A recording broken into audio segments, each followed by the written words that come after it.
Hey, what's up, everybody? Welcome back to the Real Quick with Mike Swick podcast. Today we have Javier Mendez back on the show, this time after UFC 254. We're going to break down Khabib's fight camp, which everybody knows now did not go according to plan. We want to get into details on that and see exactly what went wrong, even though he had the performance of his life. We're going to break down the fight. We're going to break down, what happened after the fight, the future, everything. So, yeah, let's get going. Hav, welcome back to the show. You missed me or what? Yeah, man. Hey, this is the earliest and quickest time you've ever had me on, back to back, almost 2 weeks apart, including this podcast. It'll be 2 podcasts and the last 5. Yeah. So essentially, what's happening is you're going for 29-0 on my podcast. On your podcast? Yeah. Where am I now? 4-0? You're like no, you're like 5 or 6-0, I think. Oh, really? Okay. I think so. That was maybe 4-0. You can't even remember. You've had so many podcasts. So quite a bit, considering it's been only a couple podcasts and like just a week or something, week and a half, a whole lot has changed. Like, holy shit, a whole lot of differences in the old podcast and the new one. How's everything going? Yeah, well, this one compared to the last time when you asked me, I couldn't tell you what was up. Yeah, but this camp had the worst luck.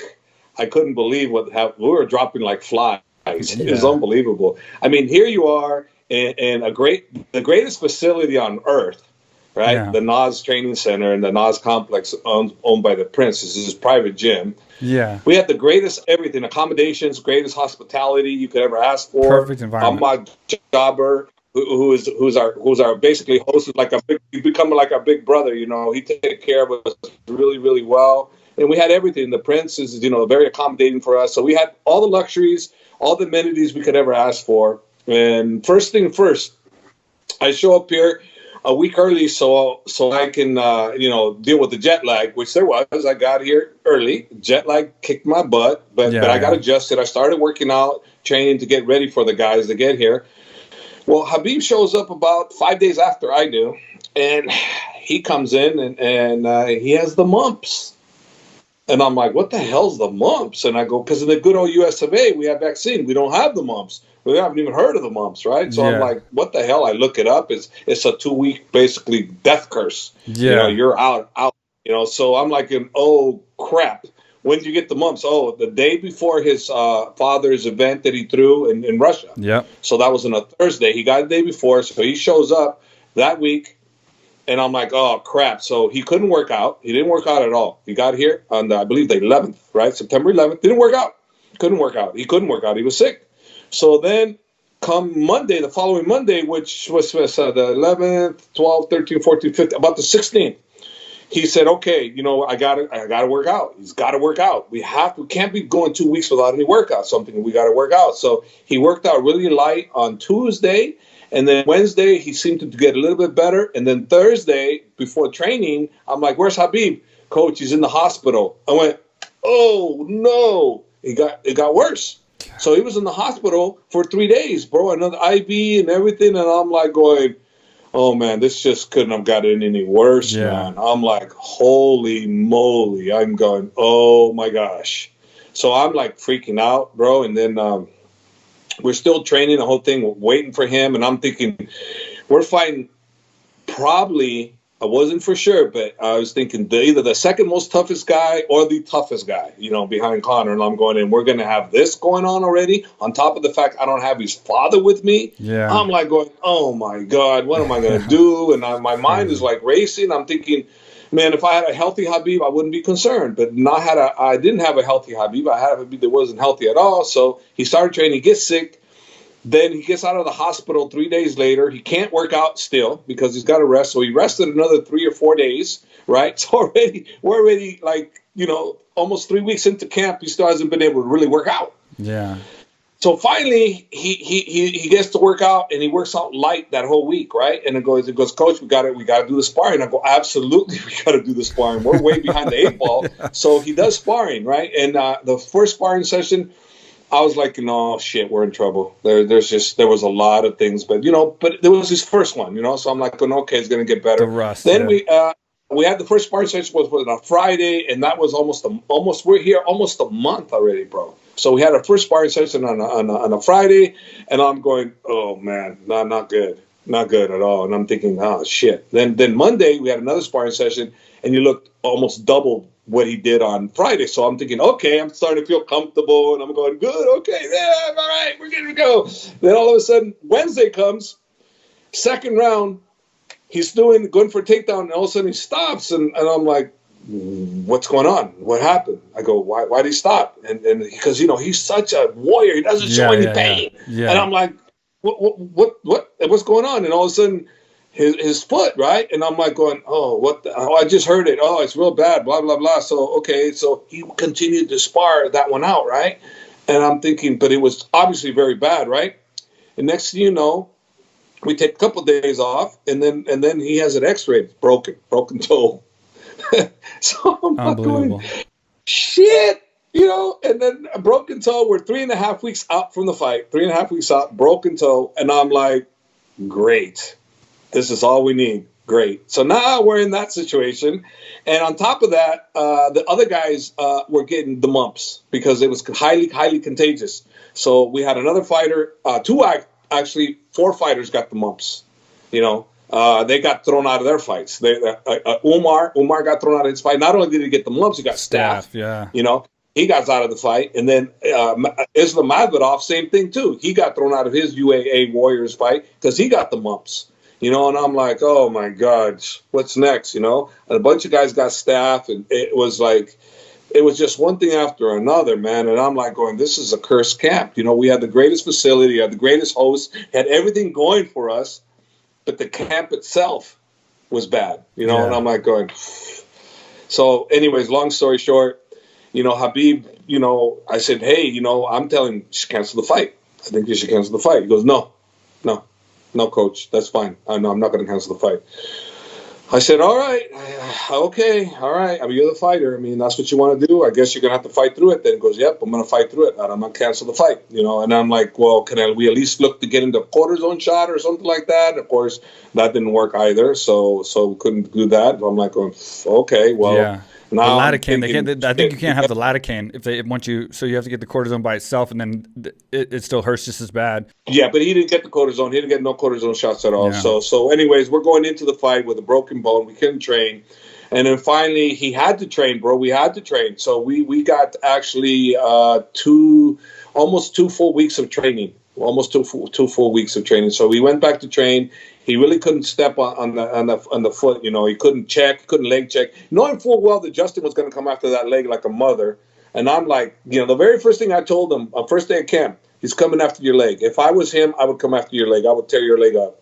And he's a great kicker. He's a great low leg kicker. He's coming after your leg. He's coming right after your leg. And Khabib's kind of getting tired of me telling him he's coming after your leg.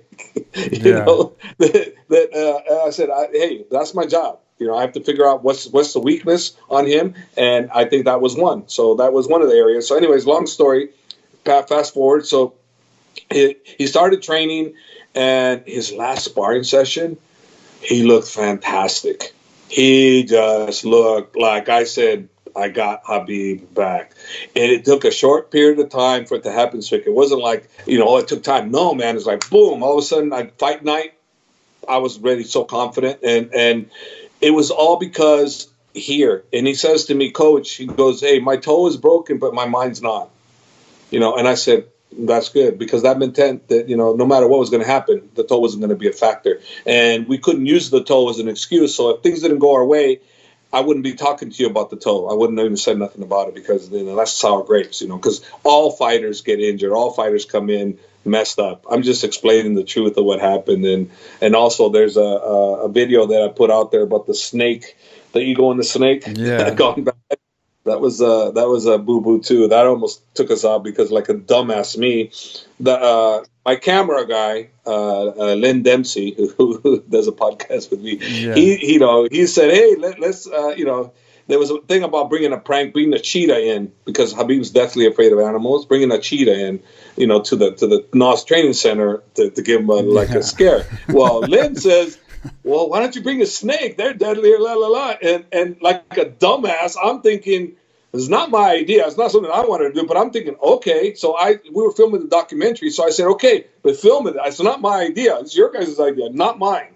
Okay. Yeah. So we said, okay, no problem. Well, now we go into the situation. The snake comes out, and I'm really far away because I'm really afraid of snakes. And especially that thing was about 20 foot long, or maybe huge. 15.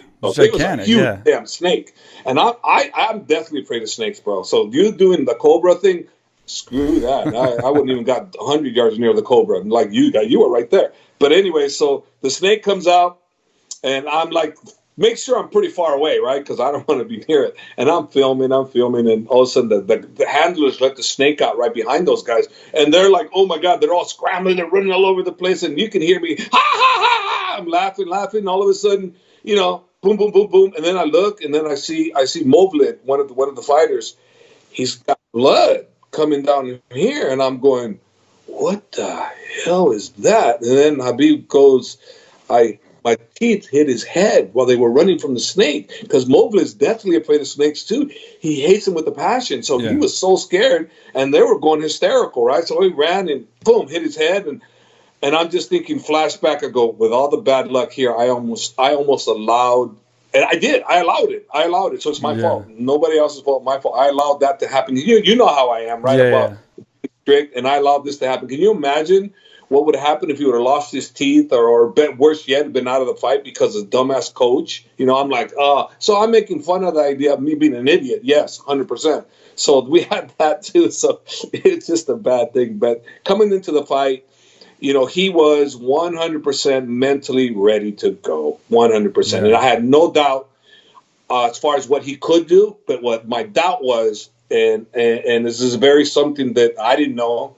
I didn't know how he was going to do regarding his father. I really did not know. I had no idea how that was going to work out, whether it was going to benefit me or go against me. I was hoping it would benefit me, Yeah. Yeah, and I never want to interrupt my guests, but I have a few points. I'm going to try to see if I can remember all these 3 points in the last 12 minutes. I know I have 3 to 4 points. Let's see how good I can do with replaying all this in my mind.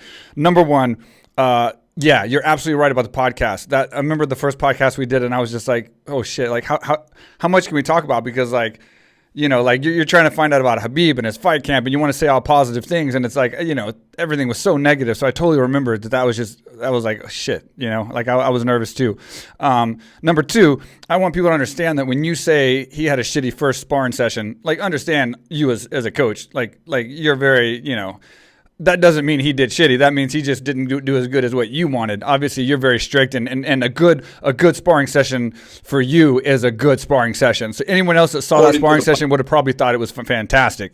Yeah, he didn't lose any sparring sessions.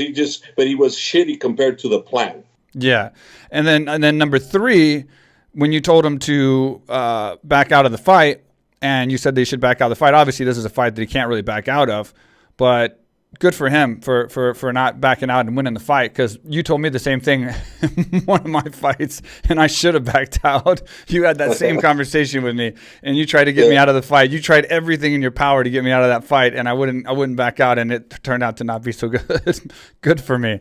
But yeah, that was a horrible camp. But that really shows you, like, not only to be undefeated is tough. Like when I first got in UFC, I was on a 5-fight win streak. That was hard to do because, as you know, of anyone, you never show up 100% for every fight. You're always showing up at 60, 80, 90. I've showed up 100. I showed up 100% one time that I can remember for a fight, and I lost. Like that shows you what happened, right? I ended up like getting choked out by Thiago, and like I had to wake up and have Bruce Buffer tell me what happened, and that's never a good idea or never a good sign in a fight. But you never show up 100%. So when you see these guys that pull off these like long winning streaks, it's really admirable to for the fans that don't know. They go through so much adversity. None of these fights are 100%. They're always tough. Like some of them, they're at 50% or less. I mean, you got relationship problems, you got divorces, you got injuries, you got, sickness, you got all these different things. So for Khabib to go 29 fights and it's so much more credible than what people think. And then this camp being so bad, this was like one of the worst camps with the most on the line. I mean, this was like, because of the reasoning behind it, he had to win this fight. He had to win it dominantly, and he had to prove, He was the best. I mean, he didn't want any questions after this fight, as we know. And, you can't leave the sport as he planned to do, even though he didn't tell anybody. But, in his mindset, you can't leave the sport and leave MMA and then have all these questions of like, oh, you should have fought this guy, or your stand-up wasn't as good as some of these other guys, and you couldn't probably stand with this guy, whatever the case. He answered all those. And I think the fact that he did it in such a horrible camp, I was nervous going into the fight because of all these reasons, but it's like it's a testament to him as a champion to go out there and suffer what he did and have such a bad camp and put on such a great performance. Can you imagine how you would have felt if you knew he had a bad camp? Yeah. He would have been like, oh. So no one knew. And the bottom line is, even though we had a bad luck camp, at the last 3 days was unbelievable. So forget about what happened during the camp. When he was ready to fight, his toe was already almost 3.5 weeks into the break, so it was starting to heal. It wasn't completely healed, but it was starting to heal. Mm-hmm. So that was not as huge of a factor as you would think. So at the end of the day, he was in shape mentally and he was physically in shape because, number one, people, if they understand Khabib, he trains year-round. Yeah. So he's not a guy that takes 3-4 months off. If he was one of those guys, we'd be in trouble. But because he trains year-round, it's okay. So I'm stating the facts, but by no means, even if we had a great camp, could he have been probably better? I don't know. I don't know how much better he could have been, to be honest with you. Because, I mean, he was looking so goddamn sharp. In the last 2 sparring sessions, he was so on. I was like, damn. I go, so let's make that clear. Yeah. Coming fight time, he was ready to go. He was on point, and I was very happy with his performance. The only thing was concerned was how the father thing was, because I know I didn't talk to him about his father. I didn't want to talk to him about his father, and still to this day I haven't, because I don't want to bring it up, And obviously after the fight, you saw how emotional he got because he did it for his father. It was like, and I just went up to him and I said, "I love you. Let it out. Just let it out. Well, you got to cry. Screw it. Cry." There was a lot of emotion there, and he did. He let it out. Yeah. And I want to clarify too. I didn't know all the details. About the fight camp. When I was talking about the podcast and when we were talking about it in the beginning, and I knew you had said that it was a lot of things happen and it's tough. It was a tough fight camp and all that. So I know and I know I don't. You're the most loyal guy I've ever met in my entire life. So I can tell you something and you'll take it to your grave. And so will you do the same for everyone else. So I'm never going to pressure you for stuff like that. But when you started telling me on the podcast about things aren't going as planned and things are tough and things are hard. Like I knew the way you were talking and the way you were saying it, like I knew we were going to be having this podcast afterwards. Like I knew we were going to talk about the details. And then obviously since then we talked about everything and we knew the whole situation. So that's where I was going with that.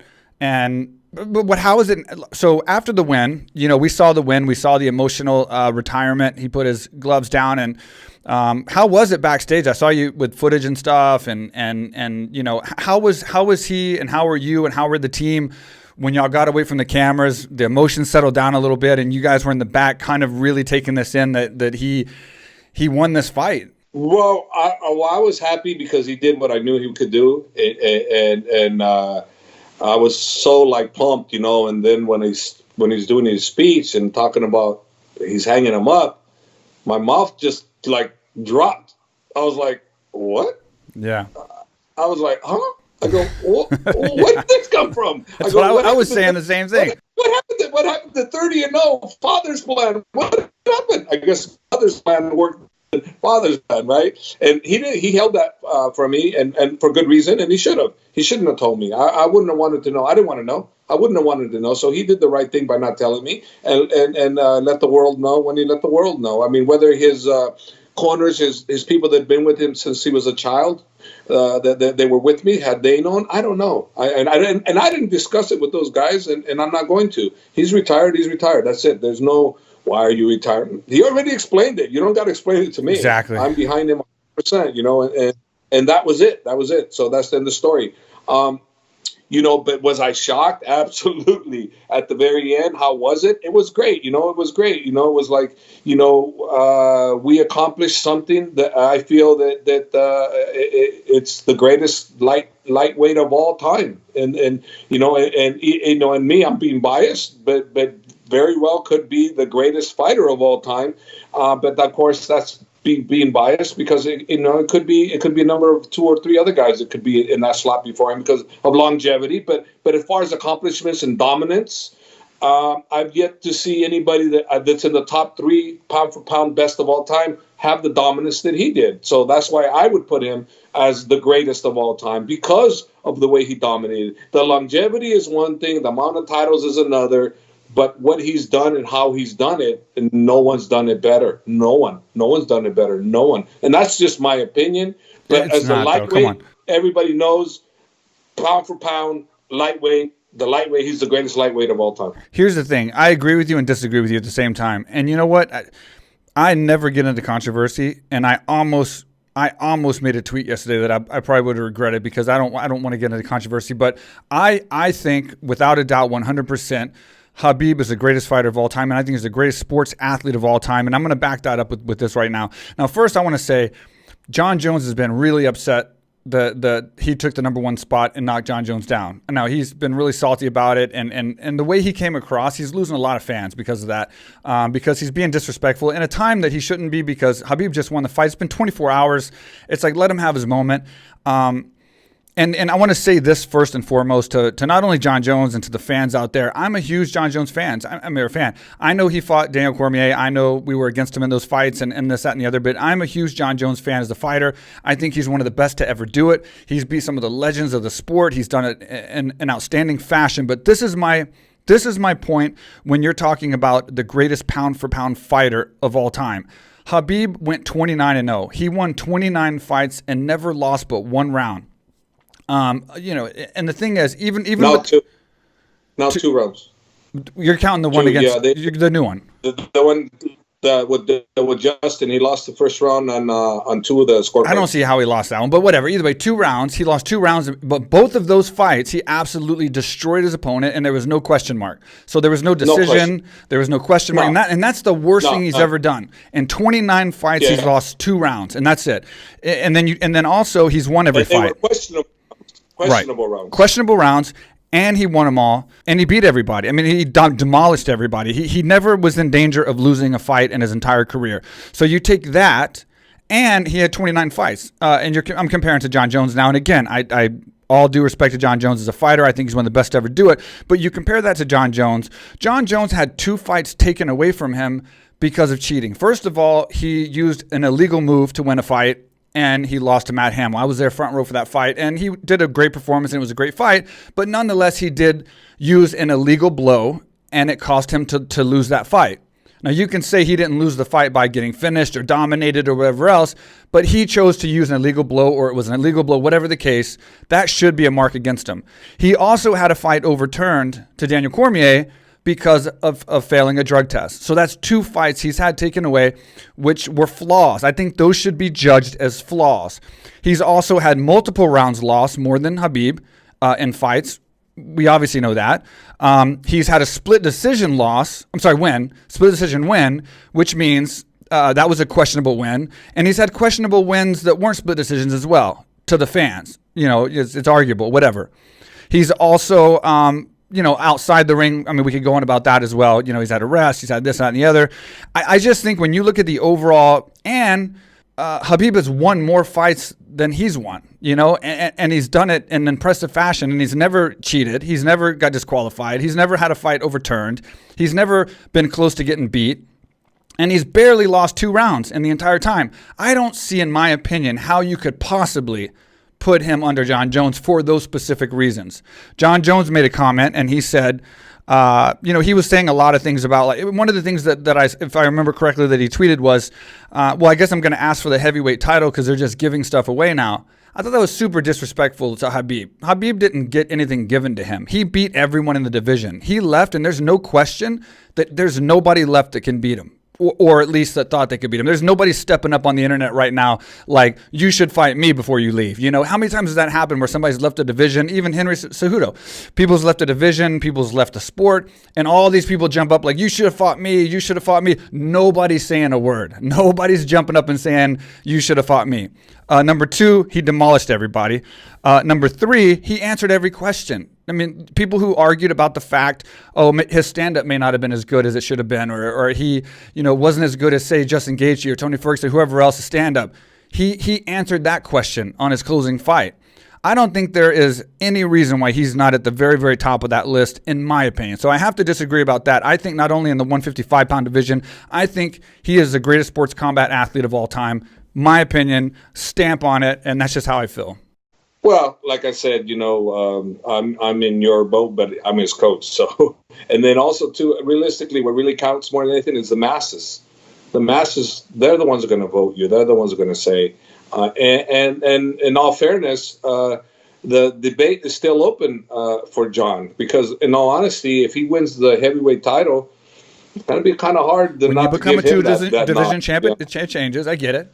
Yeah. So I read something where he said that, and I have to 100% a question. If there's a question mark now between who it is, right? It's been GSP, Anderson, or him. But if he wins the heavyweight title, I'm sorry, case closed. In my book, it's case closed, because and I think I saw someone say, he tweeted that, and I think he's correct. I think if he can do that, because think about who he would have done it against. Either it'll be against Francis Ngannou if he manages to fight Stipe, and even if it's Stipe, it's still the greatest heavyweight of all time.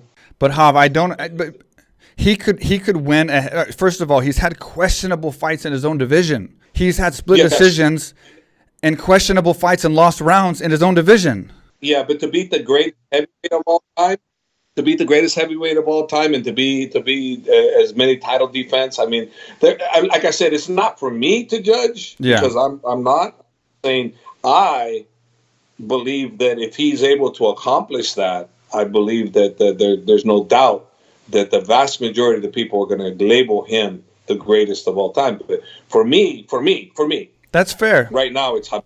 That's fair. And you know what? You can and for the people listening to this, please leave a comment and let us know what you think. But here's my thing on that. Like, you can jump up and fight a heavyweight, which he's been saying he's going to do for 3 years. He hasn't done it yet. So he hasn't done it yet, first. And number 2, if he does jump up and do it, he could land a crazy strike or something and win, but not necessarily have plowed through the division and earned, those spots and hard-fought fights like DC did, where it's like a grinder fight. And he could do that. But even so, in his own division, he's had split decisions. He's lost rounds. He's had fights overturned. So he didn't really destroy his division like Khabib did. Khabib destroyed that division. And who's to say Khabib couldn't drop in weight or go up in weight and possibly win a fight as well? He didn't. I get it. And we can't really, we can't judge what he hasn't done yet. He's just more dominant to me, I think. Yeah, he's retired now. Had he not retired, I mean, in all honesty, had Khabib not retired, it might be almost near impossible to duplicate him. To be honest. I mean, if I'm being honest, if he didn't retire and he continued to fight the way that sucker improves, I'm sorry, I don't see how he could be for hundreds of years the greatest ever, because he still demolish everybody, bro. That's my opinion. Especially in his division, for sure. I mean, and like I said, things change when you switch weights, so you can never know until it happens. But I think the question to ask when you want to talk about the pound for pound, if you're going to talk about, just in general, Gaethje was definitely the fighter that had me saying, okay, this is a possibility. He could land that strike. He could possibly land that big knockout punch, change the course of the fight, at least win a couple rounds, if not win and beat Khabib. This is a guy that could possibly do it. When Khabib fought him and put that to rest and beat him so dominantly on the feet, it took away the fact for me that if Khabib continued to fight right now, that whole thing that we always say, like, well, this is fighting, anything can happen. I think Khabib is the closest fighter in the world to go against that. I think, no, if Khabib fights again, it's not one of those things anything can happen. Khabib's going to win, like, in my opinion. Unless something's wrong, he's going to win. And I think you can't say that with Jon Jones, because Jon Jones has lost close decisions. He's lost rounds. There are people out there that you can say, yeah, there's a good chance, that they could possibly beat Jon Jones. And so that's the reason when you look at it and compare it that way and talk like that, I don't think there's a man alive at 155 that can beat Khabib, and probably not in the division above and below him, to be honest. I mean, it'd be a hard-fought fight in a higher division too. But yeah, it's hard because he has never done it. But I mean, come on, man, I'm his coach. So, I get it. So I'm going to toot his horn more than anybody else's. But well, that's what I'm doing. In this case, I think everybody else is tooting his horn probably more so than I am. So I am for sure. I'm playing that thing like a trumpet. I think he's the greatest. I think he's the greatest personally. And a long time ago in 2012, I told him that I thought Muhammad Ali, to me, Muhammad Ali is the greatest fighter of all time. And I told him not because of what he did in the ring, it's because what he did outside the ring. Exactly. And you got to me, when I say great, I'm talking about just fighter. I'm talking the greatest fighter person. The champion. And Muhammad Ali, to me, was fighter person. Yep. Champion for the people, champion in the ring. Khabib is champion for the people, champion in the ring, in the octagon. Yep. So to me, they translate the same. Now, people said, hey, Khabib, how do you feel? People are, he goes, I'm not in those guys' level. But you know what? He is at their level. Absolutely. It's not him to say. He can't say, yes, I'm in that. He cannot. We say it. You say it. The fans say it. Everybody knows. Look, the whole Middle East got revived on MMA. The whole Middle East. They got the UAE Warriors has got a great promotion, and it's all founded because of the great achievements that Khabib's done. The whole area is coming up big time because of what Khabib has accomplished. I mean, everywhere I go, everybody's talking about Khabib. I mean, he's a major hit, bro, and it's all him. One word. He's a good person. Khabib. He's a good person, and I'll end it with this, so we don't just go on and on about it and beat a dead horse there. But I'll say this: okay, so pound for pound, take it what it is. He is the pound for pound right now, and that's just what it is. So I'm happy with that. And I asked Dana if he was going to be pound for pound if he beat Gaethje, and he said absolutely. In fact, Dana said he was the pound for pound during the podcast. So I'm happy with where it is right now. So I'm not arguing about that. But I'm saying, say forget the pound for pound, forget the whole whatever. If you're looking at like a Muhammad Ali. And you say, okay, who's the Muhammad Ali of today? And you got your top position guys. You got your Jon Jones, you got your Floyd Mayweather, and you got your Khabib. Those are the three kind of like your best fighters in sports combat. Who is your Muhammad Ali of today?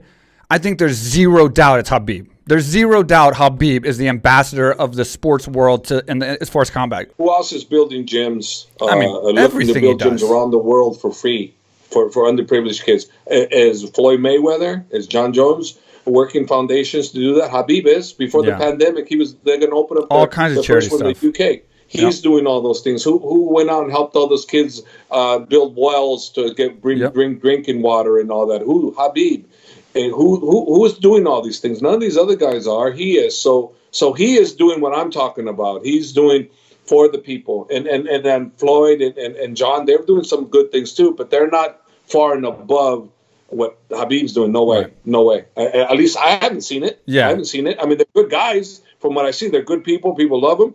But the whole world doesn't see what I see. They're seeing great athletes doing the humanitarian things. And, Khabib's been instilled to be this way from a child, from his father. Yeah. So he's fulfilling his father's legacy, bro. So he's doing all those things, helping them because his father did it. His father, what I was told in their village, they have like the city where he lives, Makhachev, and then there's a mountain village, and then there's another village. Well, his father saw the value in training martial arts that he sold like 10 or so of their cattle so he can build a gymnasium for the kids to train for free.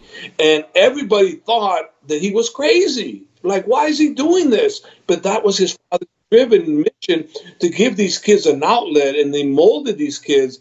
I mean, that man was a great man. And that's why Khabib is where he is, because his father instilled that in him as a young boy, and he grew up with that. He grew up, and then Khabib would get out of line. His dad would smack him. He'd do something wrong. I mean, I remember one time Khabib told me that there's this one guy that picked on his cousin who's an older guy, and Khabib went and confronted this guy and beat the hell out of this guy for picking on his cousin. Yeah. Well, his father finds out that he did this, and guess what his father does? Beats the hell out of him. You know why? Because the guy was an elder. He was an older guy, and his dad beat Khabib because Khabib beat an older, and you're not supposed to do that. That's the kind of mentality, and that's the kind of upbringing he had. His father ruled with an iron fist, sturdy love, but he was disciplined, man. And Khabib that's what he's all about, helping people, giving back, and that's what he does. And whether he likes it or not, he is his father. Yeah. I agree with you, and I'll end it on this, and we'll get off this topic. But again, I don't mean any disrespect to Floyd or to Jon Jones or anything else as far as being fighters. Absolutely great. I'm biased. I'll 100% say that I'm biased on Khabib, but I do feel what I said and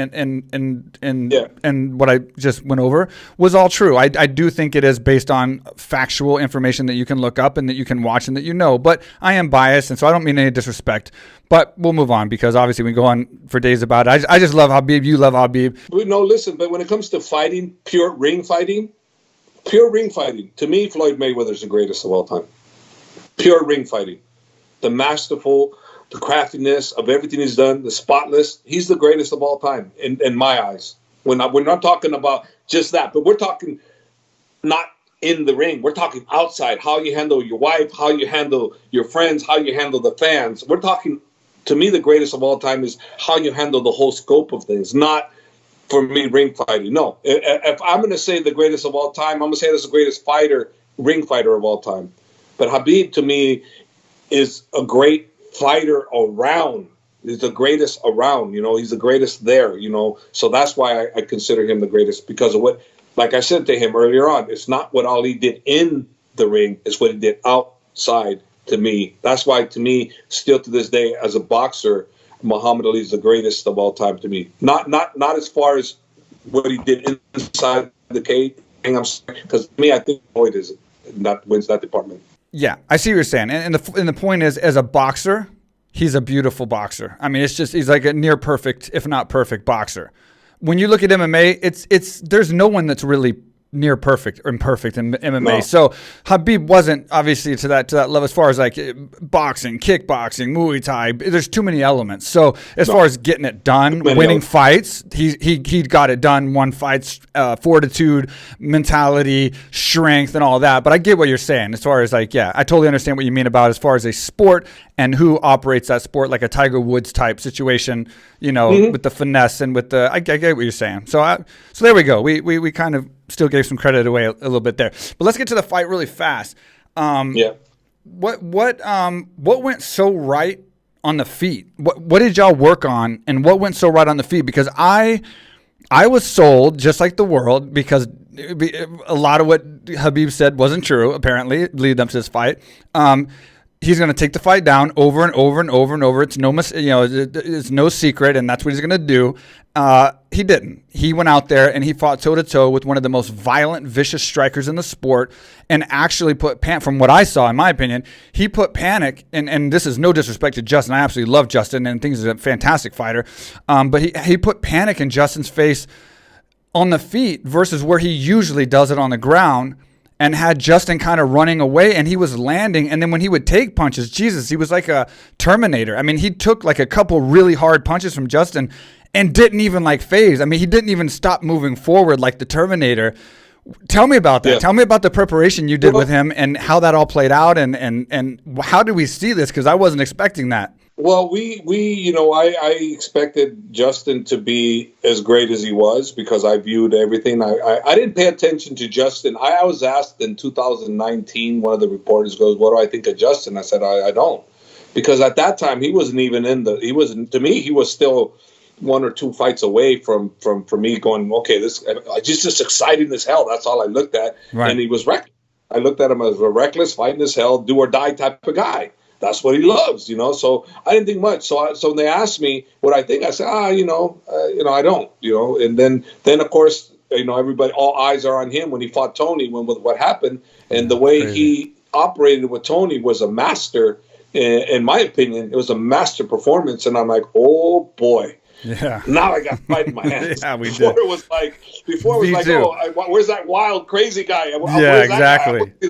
The No. I saw a very calculated, very smart, very intelligent thinking fighter. And I went, damn. And then hearing his coach, who I think is a great coach, talk to him, when he looked like he was going to go and slug it out, he goes, remember what happened last time? And I said, man, that goddamn coach is good. And I said, amazing. I got my hands full on this one. So I knew going into this, I better use my head because I got a master chess player on the other end. And if I don't do my homework, they're going to checkmate us. So I told Khabib, they're going to focus a lot on your leg kick. They're going to go to the calf. They're going to go to the calf because that's what I would do. I would come after your calf like a crazy guy. And now I'm thinking broken foot doesn't help. I'm like, oh, man. And that's where they're going to come. I'm going, oh, my God. I'm thinking we're in trouble. So that's coming into my mind. So we're working a lot of leg defense, like move the leg away, leg checking, inside check, outside check. If we didn't do that, I don't know what would have happened because he did land about 3 or 4 real good ones. Yeah, he did. And I knew he would land some. I knew it. There's no way we're going to avoid him completely not landing. He was going to land some, but he was going home run on them suckers. But I also knew I taught him Cain Velasquez style. And what people don't realize is that Cain Velasquez style is a lot of pressure. A lot of pressure. It's hard for you to do anything when you got Cain Velasquez style coming at you because Cain will punch you and you think you're going to punch and he take you down because you got the element of feeling, okay, he's punching me, but wait a minute, shit, he's not going to take me down. So that's what Justin felt. Justin felt the pressure of a guy that can punch him properly, but also look to take him down and punch him and hurt him. So first thing I said, when you first go out there, stay relaxed, feel him out. I don't want you to come in and do nothing. Feel it out for a while. Feel him out, feel him out. So you watch, there's almost 2 minutes, 1 minute and a half or whatever, no action. That was on purpose. That was by design. And Justin, we were either expecting him to bum rush us or to wait for us. So one or the other, we expected either one. So we knew he was going to wait or come in. So we were prepared. And we're thinking if he come in and try to shoot in on us, boy, that would have been a bad mistake. Yeah. We knew that had been a bad mistake. So anyway, long story short, then I knew Khabib was on. And if you can hear me say Cain Velasquez and then the pressure. Then I'm telling him, relax, just throw combinations, 3, 4, do 2 or 3 punches, but relax, keep putting pressure. The key was pressure. That was the key. And a lot of people have always undersold Khabib's stand-up. And I don't know how many times I have to tell people, he can stand. But, this is the thing. Swick, I never want him to stand. Why? I mean, even in practice, when he stands and he might have whooped their ass, right? He comes back and, and I look at him, I said, what the hell was that? He goes, what, coach? I go, how many takedowns did you try? I go, well, are we going to do this in the fight? Are we going to just stand with this guy? I go, no, you need to take him down. I need threat of a takedown at all times. You want to get ready for this fight? We got to have a threat of all times, no matter what. You stood the whole damn round. Not one time did you try to take him down. So I've trained them to be that way from the beginning. So it isn't like all of a sudden he stands and then, no, he's always mastering the takedown with the strikes and the kicking. And he's always done that. So, and it's because I'm always on him about that, and he stands, but come fight time, it's all about the game plan. I don't work other stuff. Now, if I had him year round, then guess what I would do? I would make him just box some days just to get better at boxing. I would make him just kickbox to get better at kickboxing. But I don't have him but till fight time, So I have to work on the strategy for the fight. So the strategy for the fight was pressure. Pressure. No kickboxing range because that gives Justin the huge advantage. And I knew, just like Khabib's stand-up is so underrated. His boxing is so much better than people getting credit. I think the world knows now. And let me say, obviously you train him to be the best stand-up fighter possible because you want him to be able to do good on the feet in this situation like he did. But it's not the smartest thing when you got a guy who's absolutely so beyond crazy dominant on the ground not to use that as his main thing. Is it safe to say, even though you brought that stand-up up to the level that it's at, is it safe to say that this being his final fight, he fought his fight again, or did he stick to the game plan 100%? This is the first time with me in his corner, not his father, being alive and being at home, talking to him and having his father for confidence. This is the first time he followed the game plan to a T. He did exactly what I wanted to do without anybody there. But of course, I did remind them. I said, please, let's keep the father's legacy intact. Let's go father's plan, please.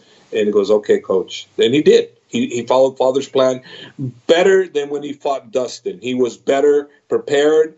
And forget about the bad luck and the mumps and the training. No, this was we got a better version of him fight night than we did with Justin. So I'm not saying that he was not as good as, no, he was better. He was better, 100% better. And he proved it, and he had to have been better because, man, Justin, dude, that guy's a champ. He's a beast. He's a champ through and through. He's a champ.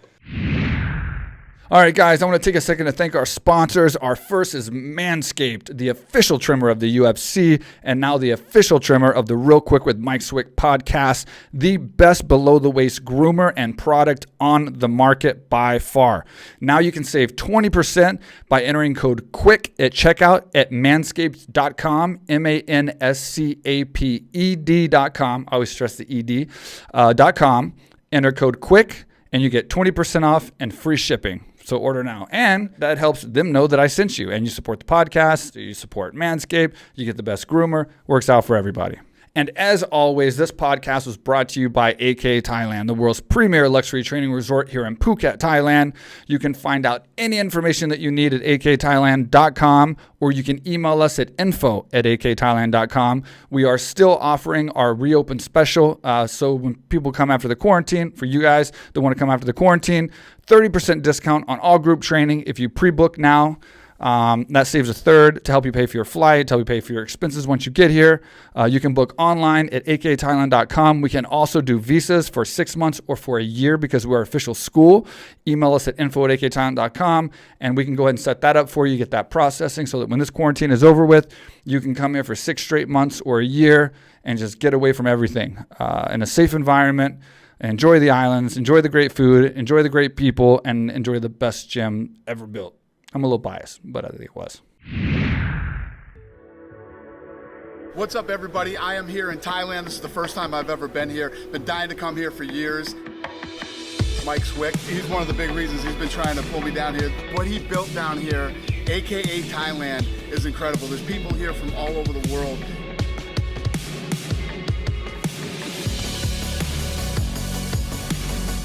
You can train mixed martial arts here, jiu-jitsu. They have weightlifting, they have cardio, and obviously they have Muay Thai, boxing, everything.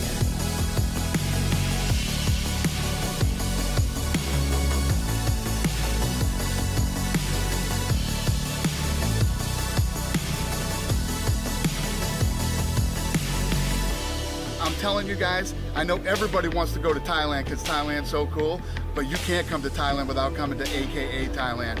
Come on.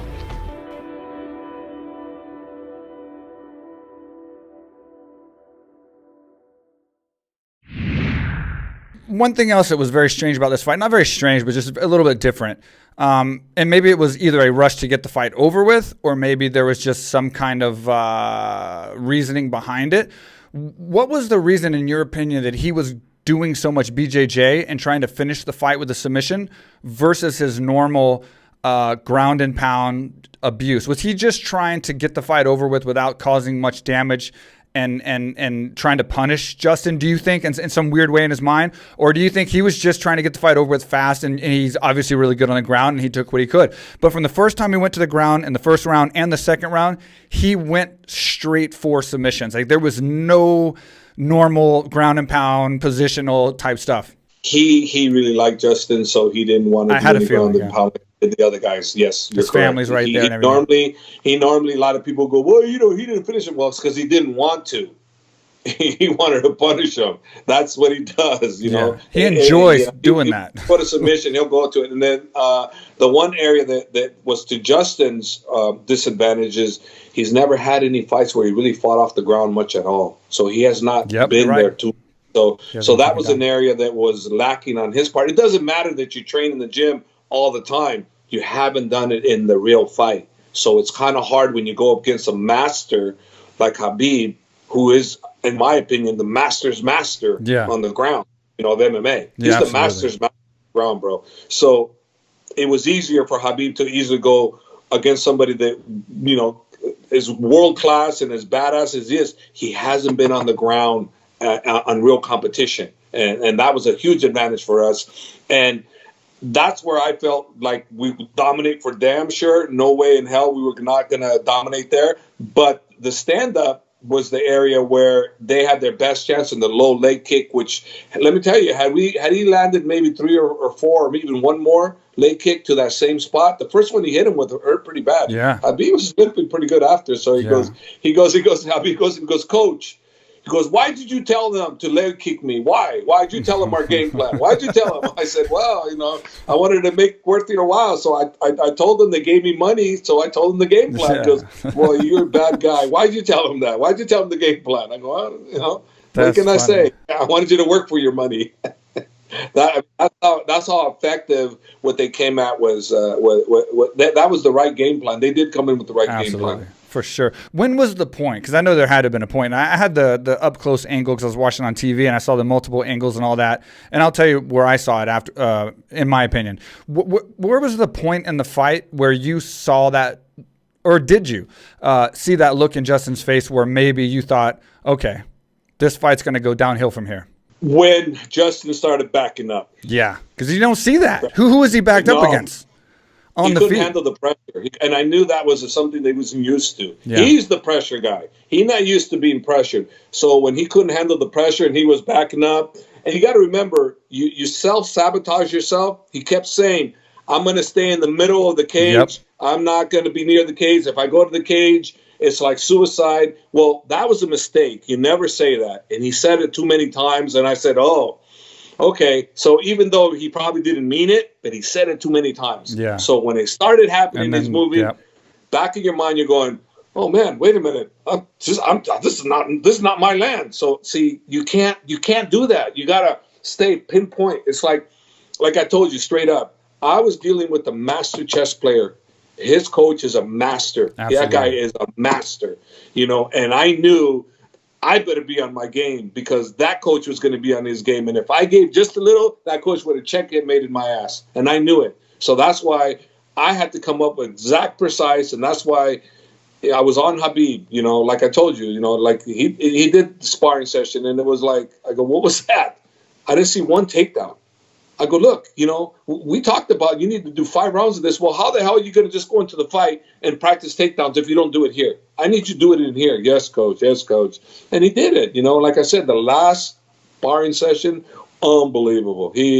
So no excuses going into the fight. 100%. We were ready. Forget the toe. Doesn't matter. You don't need an excuse. Because broken toe or not, doesn't matter. It didn't hamper his position or nothing. And I don't think it helps for Justin as far as like being confident and being keeping that right mindset when he's getting pressured back like he said he wasn't going to do, and he's landing big punches on Khabib, and Khabib is not even like it's not even slowing him down that pressure. Like he just I remember 2 times he took really nice punches and just rolled to the left and then just kept coming forward with punches again. And that had to when you're a bone crushing puncher like Justin is, and you hit somebody and you get a reaction every time, which is usually them running away or falling to the ground, and then you're hitting a monster who just continues to come forward and you're actually landing on him. That's got to be a terrifying feeling. It's not a good feeling, especially when he hits you and it hurts. Yeah, exactly. And also, you know, Khabib used the front kick. He kicked him with the front kick up here, and it looked like a couple of them landed pretty decent on him, you know. I mean, I don't think Justin expected the front kick to come up the middle either. But Khabib actually dropped one of the sparring partners with the front kick in sparring during this camp. You know, before the broken toe, he hit that front kick, boom, the guy just dropped, and he was looking at me like, "Coach, this stuff works." I go, "Hello?" You know, it's not a push kick, it's a front kick. Use a push kick. Push kick, what is it? It's called push kick, you know, teep. Yeah, it's push kick, but use a front kick, that does damage. Like, you know who does a really good front kick is the heavyweight, the guy that fought from Russia. What's his name? The heavyweight. He fought in this card. Volkov. Yeah, Volkov. Yeah. He does a beautiful for heavyweight. Beautiful he does. Front kick. Beautiful front kick, and Khabib don't look like that, but it's effective. He's got an effective front kick. But anyways, I'm just stating the difference between a front kick and a push kick. A front kick will drop you, not expecting that you'll get dropped. Yeah, I saw the like after the first round. A lot of people think it was when the takedown happened, but it was before that. But from the camera angle that we had on Fight Pass, whatever, when he was coming back from the first round back to his corner, he took like a few deep breaths, and you could kind of see like he had that expression on his face, like he's never going to be scared or afraid or anything. Justin's a savage, but you could see from those breaths that he was like, "Holy shit, man! This guy's like a pit bull, like grabbing your leg, like you know what I mean? Like when a dog attacks you, it doesn't matter the size of the dog, or whatever. But when he bites your leg and he's all over you." Yeah. The panic alone is worse than the dog bite almost, you know? And like, I could see that in his face, like, holy shit. And then he took me down and mounted me in like 30 seconds. Like, what the hell am I going to do? Well, see, Justin, I didn't think was going to be ready for that. And I knew that because, you know, look, to be ready for Khabib, you got to spar Khabib. And you don't have another Khabib in the world. So guess what? I've said that over and over. You want, you know, like they were saying, they brought in the greatest wrestler. Not the same. Joe Burrows. And they asked me, well, he's got Burrows. I go, okay, but that's wrestling. Well, yeah, Burrows can come train with Khabib, but it's not MMA. We can't wrestle with Burrows, but let's try MMA and see what happens. Burrows going to get smashed, you know, because he's going to get punched. He's going to get kicked, you know, and he's not going to be able to defend wrestling, you know. And you know how I know this? I learned this really early on in 1997 or 96. I don't remember which year, with Frank Shamrock, your instructor. When I first started training with Frank, I told Frank, okay, Frank, you know, you want me to help you? I helped you. So I said, yes. So I put on the gloves with Frank, just kickboxing. Man, it was like ridiculous. I was kickboxing, bam, bam. It's like so easy. It's like a beginner. And I'm just too easy. So easy. It was ridiculous. And Frank says, okay, Hob, can we do takedowns? I go, sure. Okay, no problem. All of a sudden, we're playing with takedowns. All of a sudden, he shoots right in on me. I sprawl. I'm like, oh, shit. I don't even know how to sprawl. But he shoots in on me. All of a sudden, my kickboxing went out the door. Yeah. His pressure was too much. He shot in on me. I think I sprawled on him maybe 3 or 4 times. He shot in and I sprawled. But I did 0 damage. He came at me. And then he freaking ankle picked me and dropped me on my butt.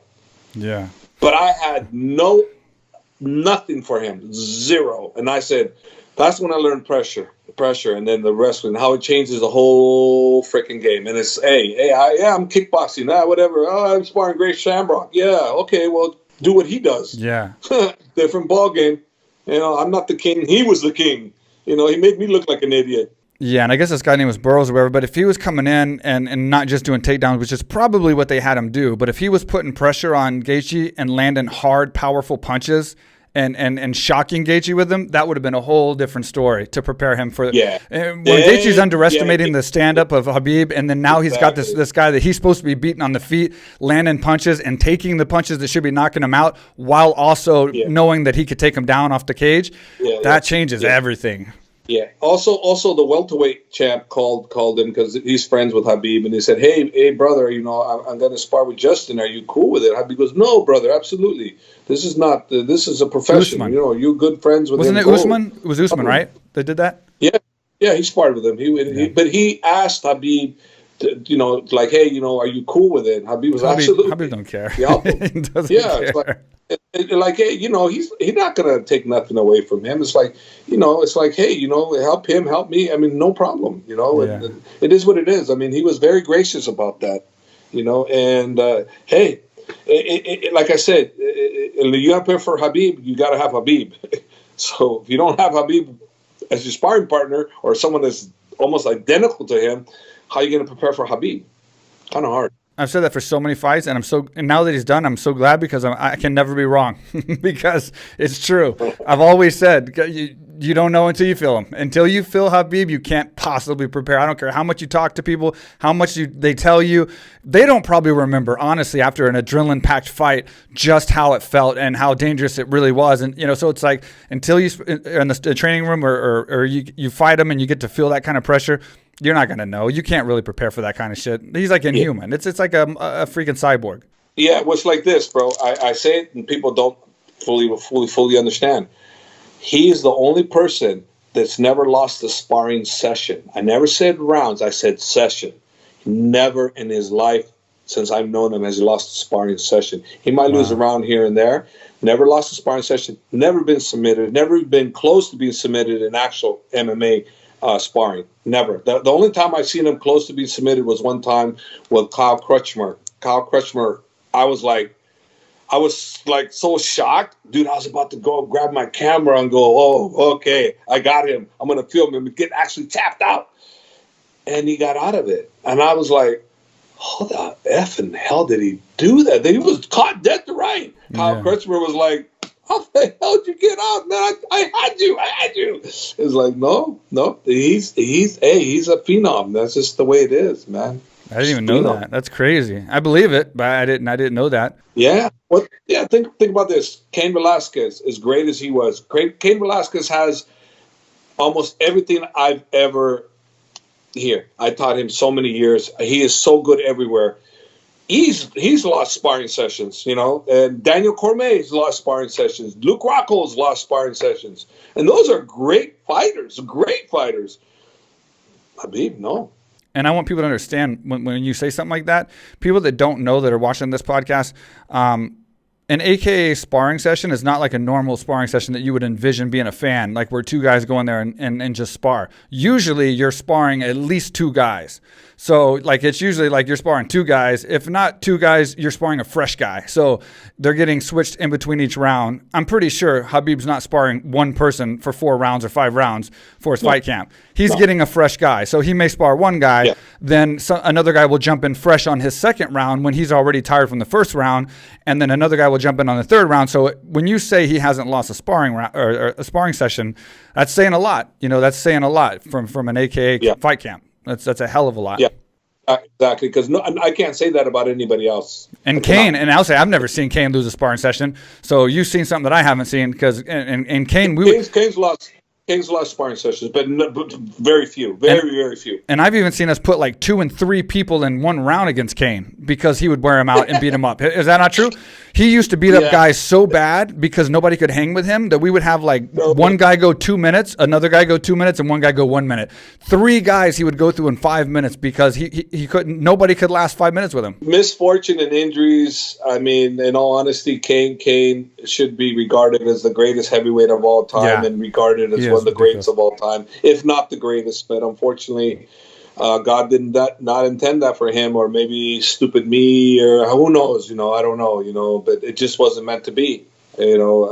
His God-given ability, his heart, his desire was all there, but misfortune and injuries and, was it other training, overtraining, undertraining, incorrect training, who knows? The bottom line is, it was like, my wife would just always say, you need to put Cain in a bubble. I want to call him Bubble Boy. You need to protect him. Yeah. And I'm like, he was always injured, man. Yeah. And then I used to think, what the hell's going on here? And I asked them, I go, man, did you get injured in wrestling? He goes, never. And I'm going, shit, why the hell are you getting injured now? And then all of a sudden Dana comes out with the caveman, caveman days, aka the ruthless. And, and I was already thinking way before that, what the hell is wrong? And then I figured out the formula. And what the formula was this, not that we were sparring too hard. No.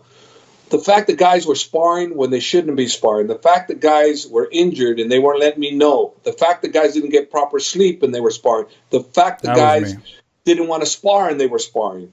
So I would start having the talks. Look, listen, this is the deal. If you don't want to spar, I don't care if I ask you, don't do it. Do not do it for your sparring partner. Don't do it for no one. You have to want to be in there, number one. Number two, if you had a fight with your girlfriend, if you this or that, if you didn't get good sleep, don't do it. Don't spar. It's not a good time to do it. If you have an injury, you want to spar, you have to let me know about your injury. Then I can decide what you can do or can't do. We started that, and guess what happened? All of a sudden, before you know it, our injury rate dropped like almost 95%, which is sad to say. And I'm like, all it takes is, it wasn't when we were sparring bad, is that we weren't communicating with each other. Mm-hmm. And then I'll give you one example of how this mishap happened that went bad. One day I had one of these guys who's a young, great up-and-coming professional. Guy had great experience, going to be great. And I told him, I looked around and said, hey, do you want to spar Khabib? And he's like, yes. I go, okay, spar Khabib. Very first thing Khabib did, shot in, takedown, dropped him on his head, separated his shoulder. And I'm like, oh. Yeah. And then, he goes, man, Hab, I should have listened. Yeah. I didn't want to spar, but you asked me, and I never got to spar with Khabib, and I wanted to spar with him so much. I don't want to miss this opportunity. And I should have listened to you. I shouldn't have sparred, and look what happened. And I go, So that's when things started becoming better for us. Yeah. Well, I really appreciate you figuring that out after my career because as far as Dana's concerned, I'm the most injured person in UFC history. Yeah. So thanks for me and Thompson. So thanks for that. Thompson, poor Thompson. He was, man, he trained so hard. He was that guy. Yeah, Thompson was a warrior, man. Still is, but that guy wouldn't quit for nothing. You too, same. So going back to the fight camp really fast, is this the longest you've ever had a fight camp outside of AK and overseas? Yes. Yeah, I've never been. I'm going on 2 months this week that I've been in Dubai. 2 months. Yeah, I haven't been home. Longest. But I feel like home here. They treat me so well over here. It's pretty good. It's nice. It's nice to be here. How does it feel knowing that the world kind of knows what you've known all along as far as with the stand-up and just being a complete fighter and being who he is? I think he really got to showcase who he was in this fight, which was coincidentally the last fight, to answer all the questions. And that's got to feel good knowing that you've preached this for so long and still so many people went against you on saying, yeah, whatever, his stand-up's not that good, and yeah, whatever, this, that, and the other. It's like, now you're right. He showed it. He showed everything. Yeah. No, I don't think about it like you're saying, but now thinking about it, what you're saying right now, I mean, it should make me feel proud because I've been saying it, but people really haven't been, they haven't been really paying attention, but I think they will now. And the thing of it is like, this is it. This is the last we'll see him, but at least they would have seen him at his best. Absolutely. Let me ask you, when he, I got to ask this question, and obviously you know him a lot better than I do. When he retired, he specifically did say that this was going to be his last UFC fight. And obviously I assumed that he had this deal, with his father, and there was a very good reason, and I totally 100% firmly believe it. So there's no way I'm going to ask. I would normally ask, do you think he'll get drugged back into MMA and fight again? I'm in no way going to ask that because I truly believe it's true. But he did show interest about mixed rules fight with Floyd, and obviously the GSP fight wasn't, going to happen because he's not going to fight MMA anymore. Do you see him possibly, because he's such a competitive guy, do you see him possibly either boxing or doing a mixed rules or doing BJJ or doing some kind of competition outside of actual full-on pro MMA, or do you think any kind of combat or competitive martial arts is done? I was blindsided by, I thought he was going to go 30-0. Then I was expecting him to, because he would say, why you guys talk about retirement? I'm here. I'm not retired. So I'm thinking, okay, he's going to, who knows when he's going to fight? Who knows? He's like, who knows when I'm going to fight? Who knows? So I'm thinking, okay, he might go even past 30-0. He might, I don't know. I was just open, but I was definitely thinking 30-0. Right. And then if he was going to say done, I was thinking, okay, done. So for me, this whole thing, and he was like, I'm done. I was like, I didn't know, I was speechless. I was like, oh, okay. So then I realized how hard it was on him because of, all the crying he did before he made that speech. So I understood that this was a big burden on him and his mother. And he's all about keeping his promises. And he promised his mother that he wouldn't fight anymore. So unless his mother says, son, you're driving me crazy, go back to fighting, be happy, I seriously doubt he will return. And as far as what you're saying, he did want to fight with Floyd. He definitely wanted to do the boxing match with Floyd. He definitely 100% wanted that. And I think there was talks about it. But at this particular stage, he's got so many business ventures that he's doing that I don't know if he is going to devote the time. I think he's going to devote the time to preserve his father's legacy, and I believe he's going to do gyms all around the world like he had planned. I think that's in the works. Cool. Once this pandemic's over, but can he come out and have a fight with Floyd? Possible. Yeah. Possible. I won't talk to him about it though. I won't say nothing. I'm just, the one thing he told me is he's coaching with me, so that's it. So he's my coach. So he's really going to coach. He's really going to coach with you? Yeah, he goes, I'm going to coach with you. So yeah, I expect him to be there with me. Yeah. Wow. Yeah, because know, we got AKA, right? We got AKA San Jose, we got AKA Thailand with you. So there's like a partnership there, you know. So it's like, you know, we're gonna help each other out. You know, that's just the way it is. That's so awesome. That's so freaking awesome. You know, I talked to Dana about Islam, obviously getting taken off the card, and he said he was going to get a main event fight coming up here in Vegas, coming up soon. I don't know, maybe it's been announced. Maybe I'm behind on it, but is there anything as far as opponent announced officially yet? And then what do you think about that? Well, this is the thing. I was doing a press conference. They had me do a press conference, and they mentioned the fight, and I go, why? I was like, well, I don't know, Islam eventually, and they go, well, it says that he's fighting in Vegas and this and that. I go, oh, okay. So I was like, okay, I guess, you know, so he's fighting in Vegas, but it's not official. So there's no official there until it's official. There's no fight. So as far as I know, there's no official yet. You know, I know it was on Sherdog. I know it was on all these Combate. It was all over these days before I even made my comment.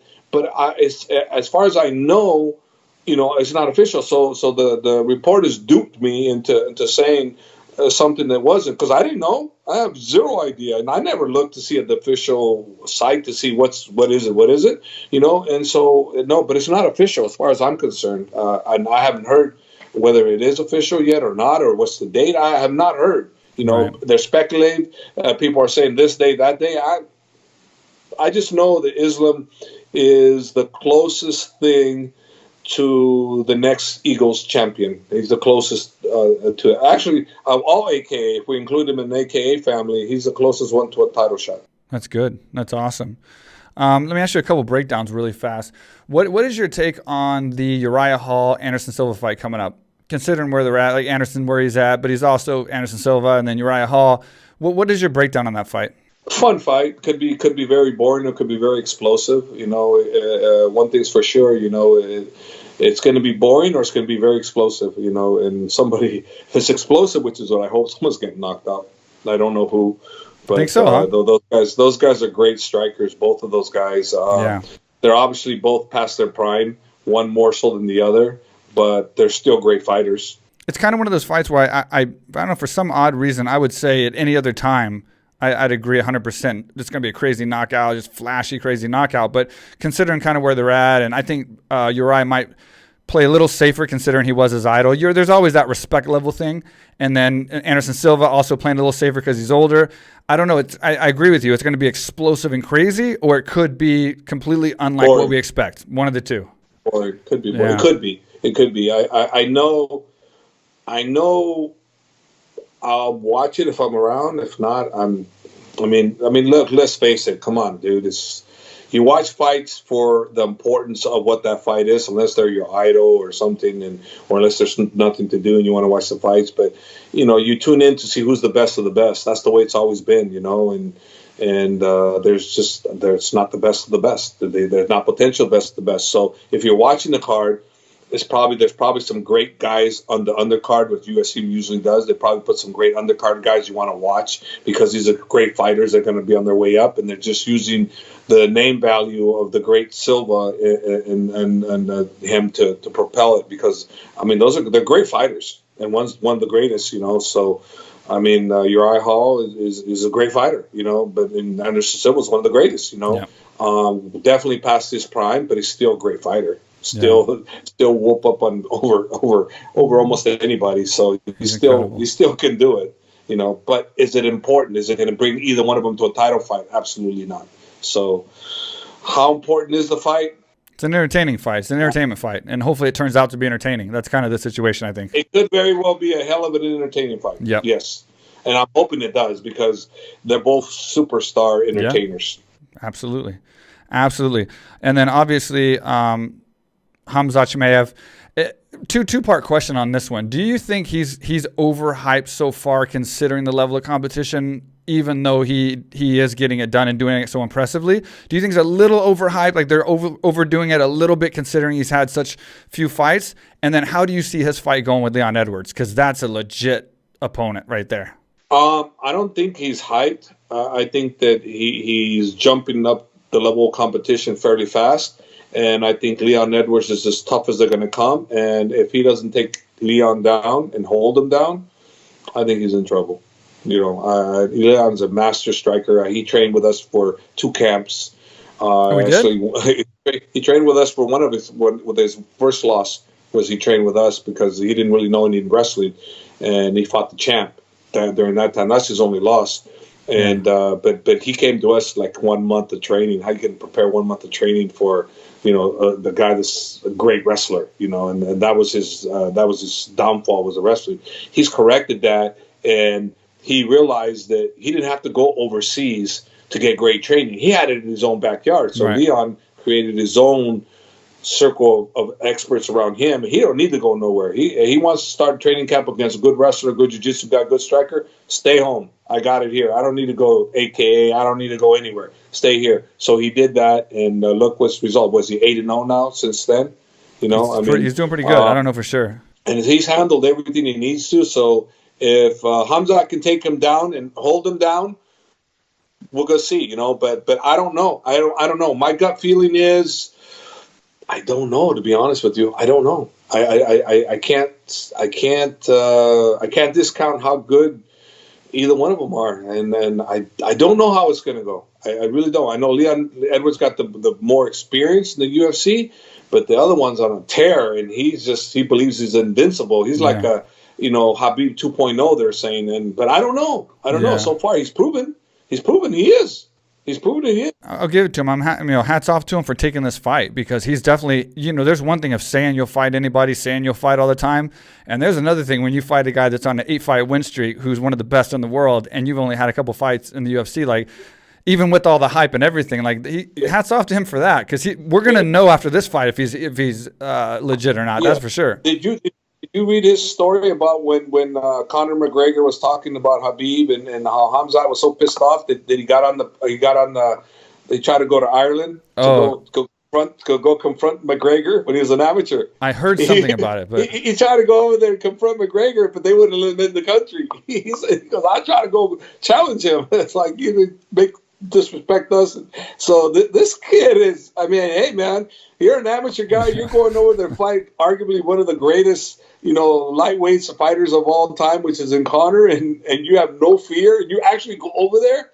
Come on, there's something to that. So I'm not going to be surprised at anything this kid does. I'm impressed as hell what he's done so far. The last guy he fought was no joke, and he took him out. Took him out, So I don't know.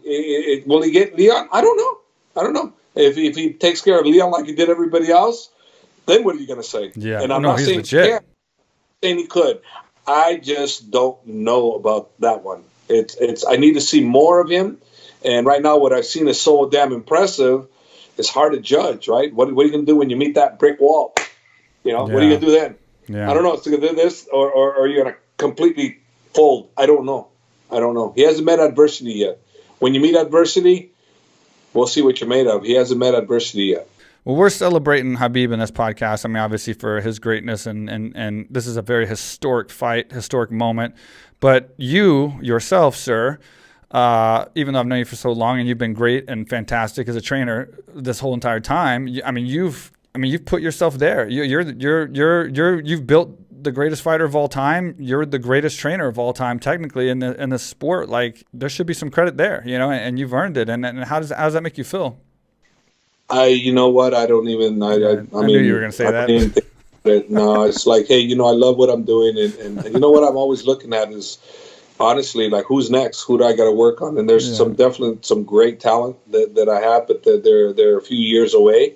And let's see what happens. I got some great, promising, up and coming guys. I got some guys that are in the Olympics that want to come train after, and we'll see. I right now, it's like, I don't, for whatever reason, what I've accomplished is behind me.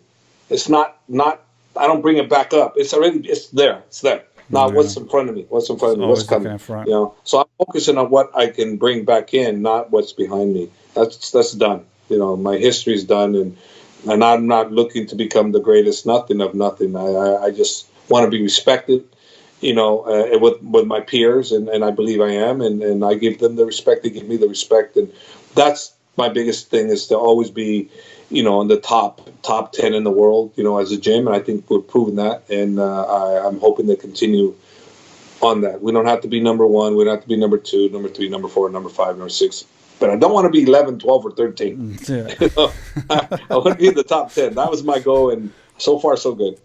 Yeah, and that's kind of a thinking question. Sorry, I hate to put you on the spot. But if you were going to go, I don't know what you do, but fishing or something like that, and spend the day with a couple people, not friends, and people from the team and fighters and stuff. But if you were going to spend the day fishing, or like I said, whatever it is that you do with two people in the world, who would those two people be and why? Like, who would you like to hang out with for a day? What two people? That's a tough thinking question, but I'm just curious. Like two guys that you'd like to talk to, like one of the best trainers in the world, and we know only mostly about your training, but as far as your interest level, who are two guys you'd like to talk to and hang out with for a day? I don't have anybody. Not really, huh? No, I don't never think about hanging out with no one other than my friends. You've probably hung out with everybody that you've wanted to. I don't. Yeah, I don't want to pick no one's brain. Man, if I give you some answers, they're going to be bullshit answers because. Well, you know what? The bullshit was me blowing the last question of the podcast. So I'll take the blame on that one. Way to go, Mike! You did an hour and 20 minutes, and you just fucking blew the last one. Well, cut it. Cut. I'm gonna leave it just to show how stupid of a question it was. You stumped me on that one because I'm like. Sometimes people have interesting things, Sometimes people, you never know about people, like, right? You never know what people's been through. That's why I don't judge people. I got 100% one. Okay, there we go. You should have said alive or not alive. Yeah, that's okay. That's fine. Okay, not alive. Muhammad Ali. Okay. Muhammad Ali. I'd want to hang out with him. That's it. No one else. If I had to pick a second, Elvis Presley. Well, you just answered the question, so it worked. I'm not so stupid after all. You didn't say pass. You said I never. If you had said pass or dead, or I would have said those two. No, but to hang out, to admire, no, Muhammad Ali, hands down, he's the only one. If I'm just going to do that, but Elvis, because I thought Elvis was badass. He was cool. He was a cool dude. So those two guys to hang out, yeah, for sure. Elvis, he loved martial arts. Yeah, he had a character, I think Mike Stone, I believe was his Stone. Yeah. That was his name. So, and that's the guy that had an affair with his wife. I didn't even know about that. Yeah, he had an affair with his wife, and he also, I think, he trained with Bill Wallace. Yeah, Bill Wallace, Superfoot. Trained with Bill Superfoot Wallace. So I would have a lot in common with both of them, and that's why it would be cool to hang out with both of those guys. If Elvis was just a singer and wasn't a martial artist, then he probably wouldn't have any interest. Unique, though. I don't want to talk about the music. With Ali, Ali, there's so much. Yeah, that's one of mine too. Just be around. Yeah, for darn sure, those two. Yeah, and I got one more question. I just forgot. I just remembered now. I got one last question for you, Hav. Who is going to fight for the championship next? Do you think they should make the Conor Poirier fight for the championship, which I think makes the most sense for the business? Because if Conor does win, he's going to be the biggest star in the world again. Or do you think somehow they fight, then they fight Justin, and that becomes a title fight? Where do you think this is going to go from here with Khabib giving up his title now? This is my thought on that. Okay, number one, Dustin earned the right to fight Khabib for the title. Yep. Okay, so Dustin lost to Khabib. He come back and he beats a really game tough Dan Hooker. Right, so he got back in the winning circle. Okay, Tony was supposed to fight Khabib. He instead ends up fighting, Justin. Justin takes Tony's spot. Okay, so Tony hasn't come back since. He hasn't fought anybody since. Okay, so now Justin just fights Khabib. He just lost. Tony's last fight was a loss. Justin's last fight's a loss. Conor's last fight was a win. Yeah. So, and then who should be number one? To me, there is no title fight unless Dustin is the person fighting anybody of the top five. Dustin has to fight. If they put Dustin with Justin, justified. Dustin versus Tony, justified. Dustin versus Conor, justified. Anybody that Dustin fights should be legit top five to fight for a title. That's my opinion, because I think he's the number one spot. I agree with you. And for the sake of the company, being with Conor and being such a powerhouse, I think that's what they should do is make Conor and Dustin for the title, and then Gaethje gets first shot. Yeah. Then they got two super fights. First shot. Yeah, because he beat Tony. But if Tony comes back with a strong performance, then arguably he's in the running. Tony only needs one great fight. He needs one great fight to get back in the mix. And he's such a warrior that you can't tell me Tony can't get one great fight and win. I would not be surprised if he's back in the mix after his next win, if he fights soon, or Justin. I'm not going to look. Any one of those guys can be the champ. Yeah. Any one of those guys. If I had to pick who out of all four, I'm going to say Conor, but that doesn't mean that I'm right. That's just, if I can pick the winners all the time, my God, I don't have a crystal ball. I mean, that's who I think. That doesn't mean that's who's going to win. Could be Dustin. It could be Tony. It could be Justin. I don't know. Any one of those guys could be a champion. Yeah. All right, Hal. Well, thanks for talking to me again and spending so much time after the fight. I wanted to have this conversation, especially after hearing how concerned you sound on the first podcast. I knew there was a lot to come out, and I was hoping he would win so it wouldn't look like excuses, because we can't talk about stuff going wrong if he had a loss. No. So, I'm glad everything worked out the way it did. Yeah, if things didn't work out the way it did and we lost, I wouldn't have told you anything. I'd have just taken my butt whooping and just, hey, they won, because that's the fight game. Yeah. We all fight injured. But the bottom line is, like I said, yeah, we had the worst luck, going into this camp. But at the very end, we had a fighter that was 100% ready. And I don't know if we had a great camp, if he would have been any better than he was anyways. And that's a fact. That's a fact. Because he looked so goddamn good his last two sparring sessions. But his last one specifically was right on point. Game plan, perfect. Pressure, everything he did, the last sparring session was unfreaking believable. And I said, so the only question after that was, how much of father not being there? And obviously, you're seeing it was a big deal. It was a big deal. But he used it the right way. He used it to propel himself to victory, versus some people fail because it hurts too much. Where he made himself better. He made himself a better fighter for preserving the father's legacy. So in that regard, and that's what I thought. Like, I remember Oscar De La Hoya when he lost his mother, and he won the Olympics for her. And that just reminds me of what people can do when they put something dear in front of them, and that's what Khabib did. He put his father, his legacy, and then he did it for that. Yeah. And then he retired for mother's legacy. So it is what it is. Yeah. Oh, man. Yeah, I'm still so shocked about the fight as far as just, I'm not shocked about the result, but just so, I was speechless afterwards. I was going to do a recap. I had the podcast room set up to do a recap, and I just couldn't even do it. I came in here and I still was going to do a recap. Then the recap turned into just a segment on Khabib. Like, it was going to be just about Khabib, my thoughts on Khabib. And I knew I was going to get you in here, and that was going to be way more important and way better. And this is a lot better than me talking about it anyway. I just couldn't do it. So I just went to bed. It was like 4 a.m. or something. So I just went to bed and tried to go to sleep. Yeah, it's cool. Well, thanks a lot. We almost talked 4 hours. Uh-huh. Almost 2 hours. That's how good I am now, huh? See, in the beginning, I was struggling to put stuff together, but look at me now. I'm like a pro at this. I made an hour and a half feel like nothing. That too, and you got a coach that talks too goddamn much. It gives up way too much information. It's perfect. I'm good at running my mouth. No, you're perfect. You're perfect at the podcast for sure. Cool. All right. Well, thanks a lot for giving me your time. I'll be talking to you probably in an hour. But thanks for the podcast. This is a great insight for everybody. I mean, this is going to be great for everybody to hear. And don't sell yourself short, man. Chop it up, man. Chop it up. They got almost 2 hours. Chop it up. Chop up the Elvis, the Muhammad thing. Chop it all. We will. Chop, and then make different segments. We will. We'll chop it up on the clip site. Go to sleep on us. They're going to go, what the hell? You guys shut the F up. Nah, people like this. And we have the clip site too. We have the clip site too, so we'll chop it up. But yeah, thanks for being on the podcast again. I appreciate it. And thanks for taking time out for me and sharing all the information that you did. And well, I'm sure we'll be talking within the next four podcasts again about something else. When Islam gets signed for a fight or something. All right, but we'll do. All right, take care, Hoff.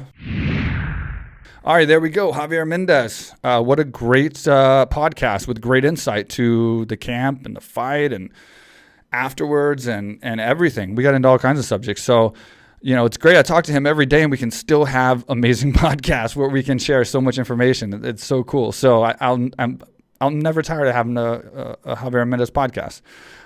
Anyway, I hope you guys enjoyed it as much as I did and took from it and got some more information about Khabib and his fight camp and his fight and what's going on now and about Javier and everything else. Leave a comment. Let us know what you think.